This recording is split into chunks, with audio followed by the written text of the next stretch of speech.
जय महाराष्ट्र मित्रांनो, latest update तुमच्यासाठी घेऊन आलोय। क्लार्क या पदासाठी बंपर भरती सुरू झाली आहे। तुम्ही ते बघू शकतात 1 जुलै 2024 रोजी हे अपडेट आलाय। ऑल ओव्हर इंडियामध्ये 6128 जागा आहे आणि महाराष्ट्रात आपण बघायला गेलो तर 590 जागांसाठी ही भरती असणार आहे। ज्यामध्ये तुम्ही बघू शकताय बँक ऑफ इंडिया झालं, सेंट्रल बँक ऑफ इंडिया झालं, पंजाब अँड सिंध बँक झालं, अशा वेगवेगळ्या बँका आहेत, त्यामध्ये ही भरती आहे। मग कोण कोण अप्लाय करू शकताय, कशा प्रकारे अप्लाय करायचं, सगळी माहिती तुम्हाला सांगणार आहे। महत्त्वाचं म्हणजे फॉर्म भरणं सुरू झालं आहे। 1 जुलैपासून 21 जुलैपर्यंत आपण अप्लाय करू शकतोय। मग एक्झाम कशी असते, कशा प्रकारे सिलेक्शन होतं, कुठले कुठले एक्झाम सेंटर आहे, सगळी माहिती तुम्हाला समजून सांगणार आहे। त्यामुळे व्हिडिओ पूर्ण बघा। चॅनलवर नवीन आला असाल, आयकॉनिक मराठी चॅनल सबस्क्राइब केलं नसेल तर करून ठेवा, कारण की डेली नवीन नवीन जॉब अपडेट झालं, बिझनेस आयडिया झालं, करिअर गायडन्स झालं, फ्री कोर्सेस झालं, इंटर्नशिप झालं, अशा अनेक साऱ्या अपॉर्च्युनिटीज आणतोय। त्यामुळे नक्की सबस्क्राइब करा। चला तर बघूया डिटेलमध्ये।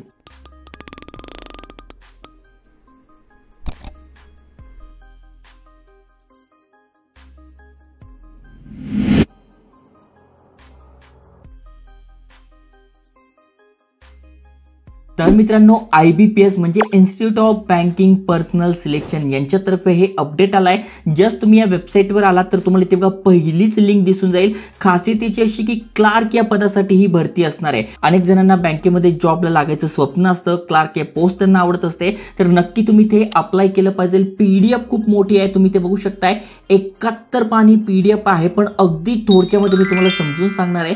जसं की बघा इथे वेगवेगळ्या बँका आहेत, त्यामध्ये ही भरती असणार आहे। आणि खासियत याची अशी आहे की अजून काही बँक आहेत, जसं की बँक ऑफ महाराष्ट्र झालं, त्यानंतर इंडियन बँक झालं, यांनी अजून वॅकन्सी अनाऊन्स केल्या नाही आहे। त्यामुळे जेव्हा हे अनाऊन्स करतील तेव्हा ही जागा आहे या अजून वाढणार आहे। म्हणजे आता 590 आपल्याला दिसत आहे, त्या अजून वाढणार आहे। ओके, आता सध्या तुम्ही बघू शकताय कास्टनुसार, मग तुम्ही कुठल्या कास्टमध्ये आहात त्यानुसार तुम्हाला जागा बघून घ्यायच्या आहे। जसं SC साठी तुम्ही असाल तर 60 जागा आहे, ST साठी असाल तर 50 जागा आहे, OBC मधून असाल तर 158 जागा आहे, EWS मधून तुम्ही असाल तर 57 जागा आहे, जनरल कॅटेगरीतनं तुम्ही आहात तर 265, अशा टोटल 590 जागा असणार आहे।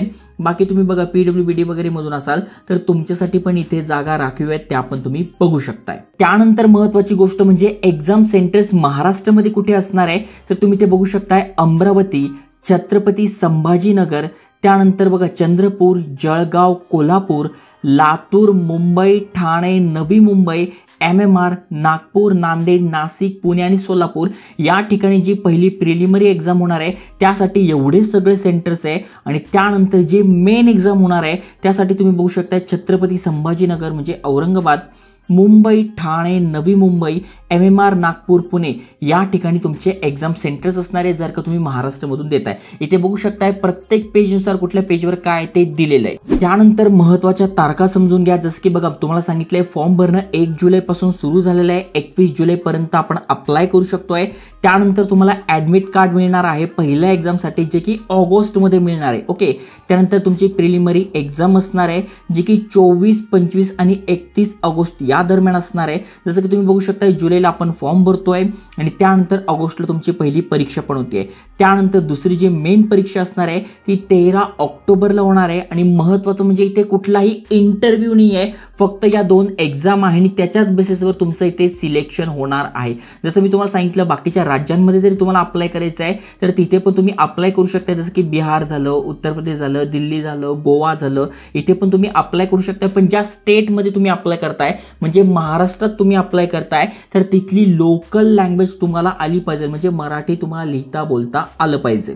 त्यानंतर अप्लाय करण्यासाठी किती फी असणार आहे तर जसं तुम्ही बघू शकता SC, ST, PWBD मधून तुम्ही आहात तर 175 रुपये आणि जनरल ऑदर्स मधून तुम्ही असाल तर 850 रुपये इथे फी असणार आहे। त्यानंतर त्याहीपेक्षा महत्त्वाचं म्हणजे सिलेक्शन प्रोसेस काय तर तुम्ही ते बघू शकताय कुठल्याही शाखेतून तुम्ही पदवी घेतलेली आहे। मग बघा अनेक जण म्हणतात आमचं BCom झालं आहे, BSc झालेलं आहे, BA झालेलं आहे, की तुमचं फार्मसी वगैरे झालं असेल, म्हणजे तुमच्याकडे पदवी आहे मान्यता प्राप्त विद्यापीठामधून, तुम्ही सगळेच्या सगळे इथे अप्लाय करू शकताय। अजून एक कमेंट असेल की आम्ही आता लास्ट इयरला आहोत की आम्ही एक्झाम दिलेली आहे, आम्ही अप्लाय करू शकतो, तर यस तुम्ही अप्लाय करू शकताय।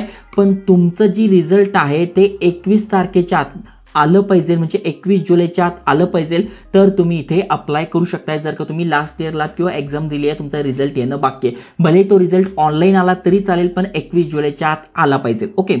त्यानंतर इथे अजून एक आहे की तुमच्याकडे संगणक साक्षरता म्हणजे कम्प्युटर वापरता तुम्हाला आलं पाहिजे. मग MSCIT तुमचं झालेलं आहे त्याचं सर्टिफिकेट चालणार आहे, किंवा ऑलरेडी तुम्ही शाळा कॉलेजमध्ये जर कम्प्युटर तुमचा सब्जेक्ट होता तरी चालणार आहे, किंवा तुम्ही डिप्लोमा केला त्यामध्ये कम्प्युटर ऑपरेशन वगैरे तरी तुम्हाला ते चालणार आहे. जर तुम्ही यापैकी काहीच नसेल केलं तर MSCIT करून घ्या, त्याचं सर्टिफिकेट तुम्हाला मिळून जाईल आणि तुम्ही इथे एलिजिबल व्हाल. आणि जसं मी तुम्हाला सांगितलं, ज्या राज्यातनं तुम्ही अप्लाय करताय तिथली भाषा तुम्हाला आली पाहिजे. जसे महाराष्ट्रातनं तुम्ही अप्लाय करताय तर मराठी झालं, कोकणी झालं, हिंदी, इंग्लिश या भाषा असणार आहे, त्यामधून तुम्ही इथे एक्झाम देऊ शकताय. त्यानंतर एज लिमिट काय असणार आहे, म्हणजे वयोमर्यादा काय असणार आहे, तर 20 ते 28 तुमचं वय आहे, म्हणजे तुमचा जन्म 2/7/1996 पूर्वी झालेला नसावा आणि 1/7/2004 नंतर झालेला नसावा, म्हणजे तुमचं वय 20 ते 28 आहे. अप्लाय करू शकताय, पण त्यातल्या त्यात तुम्ही SC ST मधून असाल तर 5 वर्षाची सूट आहे, OBC मधून तुम्ही असाल तर 3 वर्षाची सूट दिली आहे, आणि पर्सन विथ डिसेबिलिटी आहात तर तुम्हाला इथे 10 वर्षाची सूट दिली आहे. सॅलरी किती असणार आहे तर 19,900 पासून 47,920 रुपयांपर्यंत तुमची इथे सॅलरी जाते. भरपूर सारे बेनिफिट पण तुम्हाला इथे मिळतात, त्यामुळे जॉब चांगला आहे. क्लार्क लेवलचा इथे जसं बघा घर भाडं झालं, वैद्यकीय भत्ता झालं, वाहतूक भत्ता झालं, अशा अनेक साऱ्या गोष्टी पण तुम्हाला इथे मिळत असतात. ओके.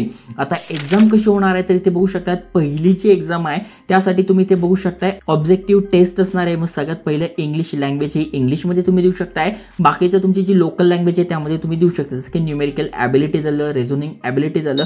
टोटल इथे 100 प्रश्न असणार आहे 100 मार्कासाठी, आणि 60 मिनिटं इथे आपल्याला मिळणार आहे. याचा कट ऑफ असणार आहे, आणि त्यानंतर तुमची मेन एक्झाम होणार आहे ती पण ऑब्जेक्टिव्ह टेस्ट असणार आहे, ज्यामध्ये general financial awareness, general English, reasoning ability आणि कम्प्युटर ॲप्टिट्यूड आणि क्वांटिटेटिव्ह ॲप्टिट्यूड असे टोटल 190 क्वेश्चन असणार आहे 200 मार्कासाठी, आणि इथे आपल्याला 160 मिनिटं मिळणार आहे. ओके.